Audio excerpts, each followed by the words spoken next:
की निगरान हुकूमत इमरान खान की जिंदगी को दरपेश खतरात बढ़ाने पर तुल गई। हुकूमत ईमा पर पुलिस ने जमान पाक रिहाइशगाह की सिक्योरिटी कम करने की तैयारी कर ली। पुलिस के मुताबिक इमरान खान को सिर्फ आईन के मुताबिक साबिक वजीर आजम की सिक्योरिटी दी जाएगी। जमान पाक जाने वाले रास्तों को भी बंद कर दिया गया है। फवाद चौधरी की गिरफ्तारी पर मुमकिन एहतजाज को रोकने के लिए पुलिस का एक नया प्लान है। पीटीआई रहनुमा और कारकुनान के खिलाफ बड़े पैमाने पर क्रैकडाउन की तैयारी कर ली गई है।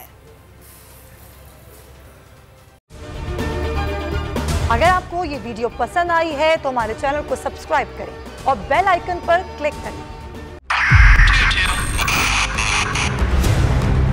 2022 बहुत सारे तोहफे भी देखे गया पाकिस्तान की आवाम को। पाकिस्तान की आवाम को एक तोहफा ये दिया कि आवाम को पता चल गया कि पाकिस्तान का मीडिया क्या है। साल 2022 में सबसे ज्यादा देखे जाने वाला चैनल बोल न्यूज रहा नंबर 1। हमने बहुत सारे शोज और ट्रांसमिशंस की। पूरा साल मुसलसल जदोजहद में निकल गया कि ये वोट ऑफ कॉन्फिडेंस के पीछे कौन लोग थे।